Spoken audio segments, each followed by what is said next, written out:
kemungkinan kotoran yang menumpuk. Namun akhirnya saya menemukan cara untuk memperbaikinya. Saya membuat lubang pada body handycam tersebut, kecil aja, tujuannya untuk menyemburkan tumpukan kotoran setan yang ada di dalamnya. 1, 2, 3. Belum. Sekali lagi, berhasil.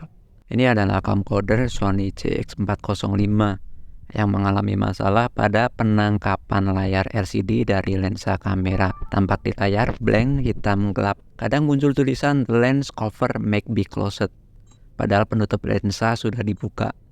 Penyebab pasti saya kurang tahu, hanya dengan berasumsi saja bahwa ada yang tidak beres di dalam kamera, terutama pada bagian lensa.